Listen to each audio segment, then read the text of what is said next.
What's up, my Bearded Bros? Bearded Maniac here with another Power Rankings video for Week 5, our second Power Rankings on the channel. I'm gonna hopefully make this quicker. It's just gonna be 1 to 32 straight up, and there's not gonna be as much explanation just why they gained or dropped for the week prior. And at number 1, we have the Kansas City Chiefs, the only undefeated team in the league. There's not much else to say. I had them number 1 last week, and they kept winning. They beat a decently good Washington Redskins team. My only concern is their offensive line is proven to be an issue with health and so forth, and they still obviously don't have their third highest overall rated player, Eric Berry, so it's going to be interesting to see if that secondary can continue stepping up consistently. They're facing a young Deshaun Watson, so he probably doesn't have that fear in him quite yet, so we'll see how they handle them and see if they stay at number 1. At number 2, we have the Philadelphia Eagles at 3-1, I believe. What's I think is interesting about them is they have a decent running back core with Smallwood, Blunt, and I think no Sproles isn't. Sproles is out. Blunt and Smallwood. They have a decent young quarterback in Wentz. I'm not gonna praise Wentz, be like he's the second coming of Christ. He's not. But they have a solid defense, and they have possibly the best offensive line defensive line combination. That's why they're at number 2, and I believe they win again this week. Then you have the Lions at 3. They went up 3. Now the reason why I have them at 3 is they did beat a Minnesota Vikings with a backup quarterback after their starting running back went out with an ACL injury, but their defense for the first time in a long time for me is playing consistent. The wide receivers in Stafford have been playing consistent, and they've finally getting production from the running game that they haven't had in a long time. So, and they're at 3-1, I have them at third for now. Just for now. At number 4, we have Broncos. They moved up 1. Yeah, they got passed by the Lions, but for good reason. Their defense, amazing. Their running defense, the best. One reason why they're in the top 5 is their run defense. Only question for me is their offense is a little shaky. You have some inconsistencies with C.J. Anderson, not much. He's a good running back. Trevor Siemian, very inconsistent in my opinion. Then you look at their offensive line, it's okay. But they're still one of the best teams in the league. That's why they're number 4. I just realized I wasn't scrolling. At number 5, we have a surprise team for me, well, especially coming into the season, the Buffalo Bills. Definitely an underrated team, I guess. Tyrod Taylor, sorry, not Terrell Pryor. Tyrod Taylor with his mobility is a nice quarterback for the system. LeSean McCoy has struggled at times, so that's a concern for me. But their front 7 on their defense has stepped up quite a bit, and their secondary isn't as ailing as I thought it would be without Stephon Gilmore. And then again, Stephon Gilmore is not what I thought he was, so there's that there. They were 16th last week, and they move up to 5 because they beat the undefeated Falcons. So I have to give them some credit for that and their consistent defense. And I believe their only loss was a 9-6 loss to the Carolina Panthers. So that right there is insane. I believe they have one of the best scoring defenses in the league. So having them at 5th I feel is appropriate. At number 6, we have the Green Bay Packers. Now, obviously, for reasons everyone can assume, Packers at 6 because they're coming off a good win. They've had a good season so far. I think their only loss has came against the Falcons. They're a good team overall. It's just the offensive line and injury woes scare me, so that's one reason why I didn't want to put them into the top 5. I mean, to me, top 5 is like you can look at them and be like, this team is like the best in this category, or this team is one of the best in multiple categories. And I don't see the Packers I see them as one of the best quarterbacks and an improving defense, but I just don't see them as one of the best in multiple categories. Number 7, we have the Atlanta Falcons, who dropped 5 spots. after a crushing loss to the Buffalo Bills. I don't have any, like, I feel weird putting the Falcons at 5 after being undefeated, but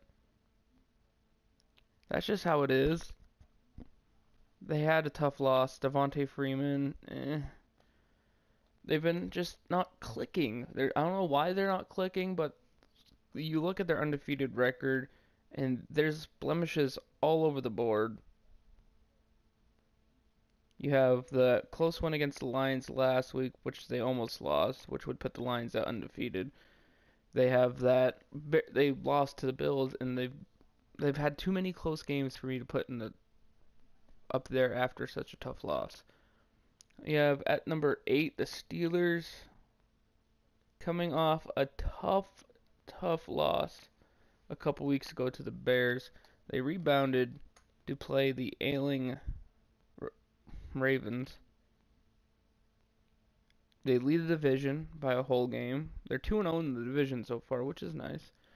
Antonio Brown, his attitude, I think it's going to hamper the team a little bit. Le'Veon Bell's still solid. They move up 3. A lot of it has to do with the other top teams losing. But if Big Ben and Antonio Brown can get that consistency back going, and TJ Watt and Shazier improve as much as they're expected to, they're going to be one of the best teams in the AFC. For sure. And at number 9, we have another surprise team for me. The LA Rams. I expected them to actually lose last week against the Cowboys, so when they won, I was honestly a little shell-shocked. I didn't think the Rams had a good enough defense to slow down Ezekiel Elliott and them, but they did. Their offense with Jared Goff, Sammy Watkins, and Todd Gurley, there's something working there that none of them are the best at their position, but Todd Gurley is probably one of the better running backs. But the chemistry between them is just flowing perfectly.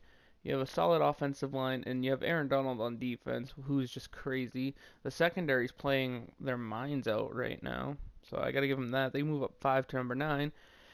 And at number 10, I don't want to put them here because I didn't want to initially put them even in the top 10, just because of how they've been playing, but it's the New England Patriots.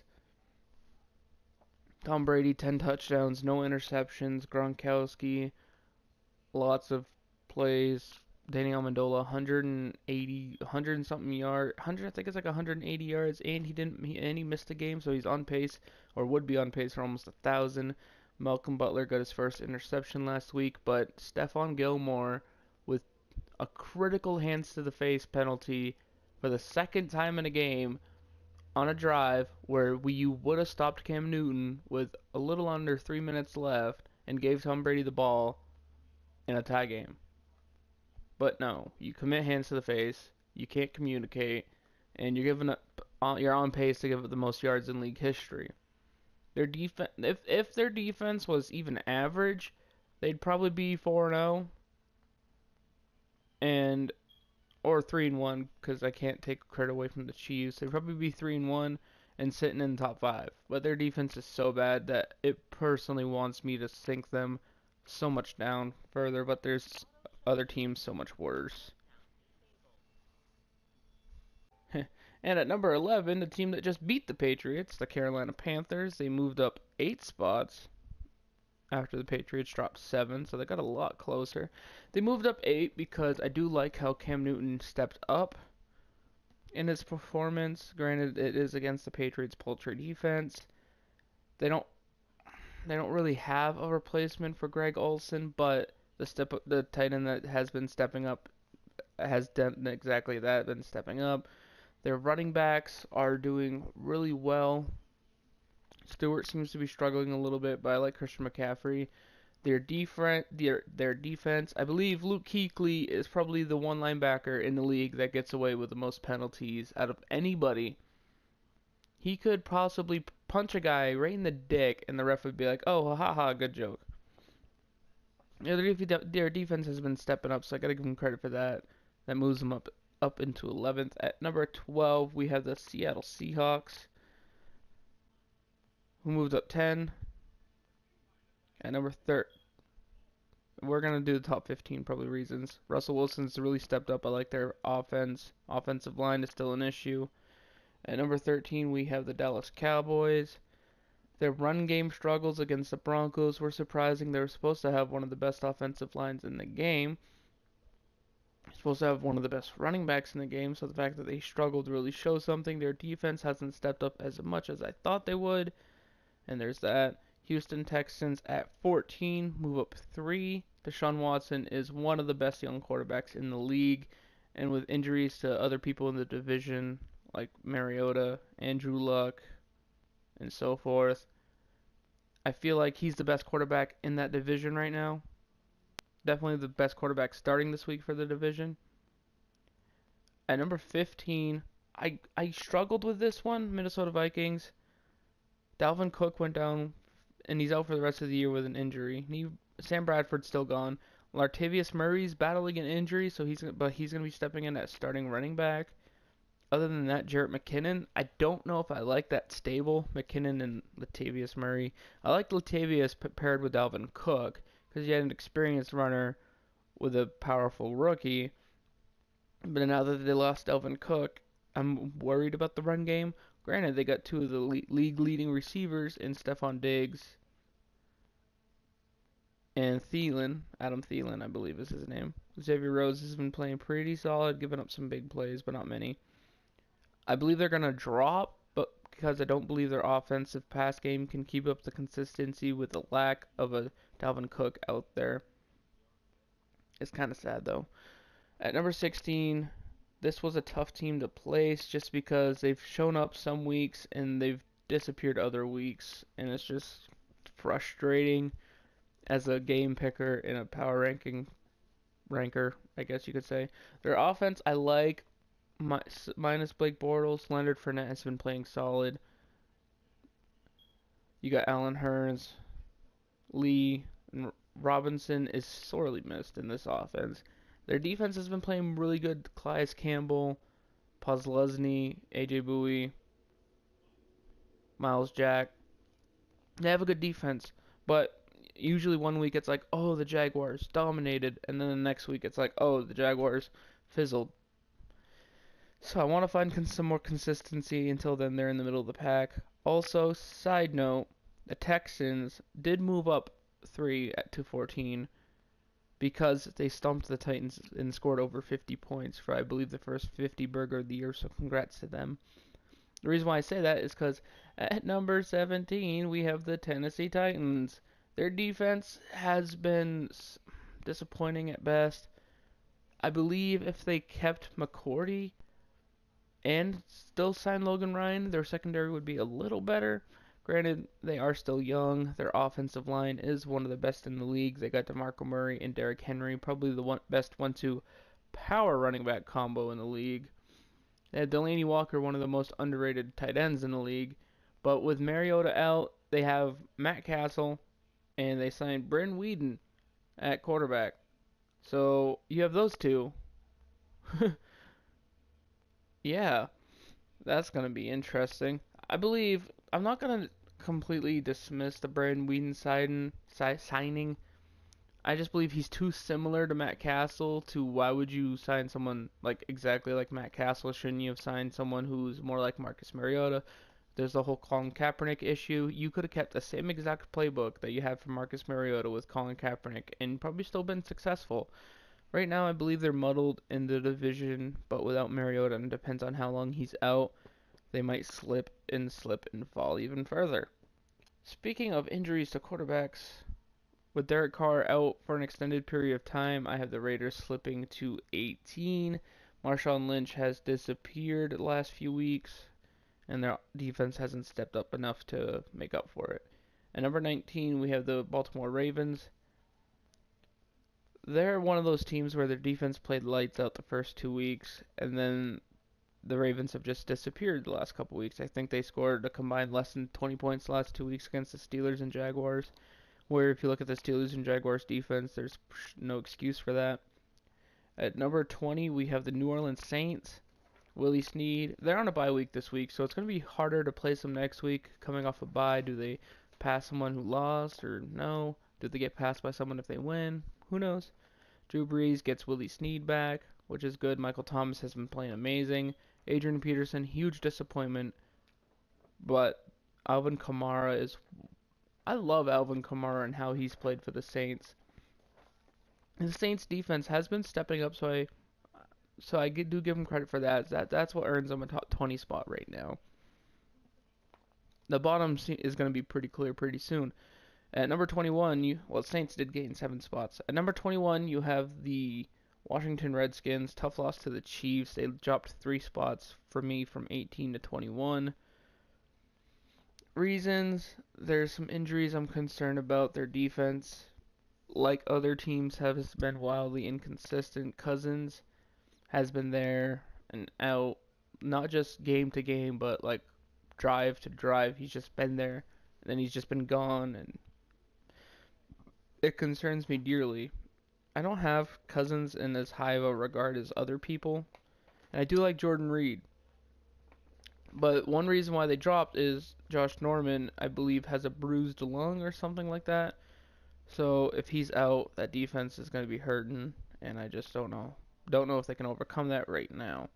At 22, we have a team that's been as controversial as any other over the last couple of years. The Arizona Cardinals, they have possibly the most talented defense that has underperformed the most. You have Carson Palmer, I believe, second in the league in passing. Fitzgerald, J.J. Nelson, and them have actually stepped up a little bit. The injury definitely to David Johnson a few weeks ago has hurt them, and they probably would be better if they still had him. Obviously, it's David Johnson. But I did move him up to 22nd, mainly because of other teams below them lost kind of some critical games. So they were a casualty to poor performance due to other teams. At number 23, it's definitely a surprise team to me. I thought they would have been in the bottom 3 all year, but you have the 2-2 Jets. Now, their competition that they beat hasn't been the best.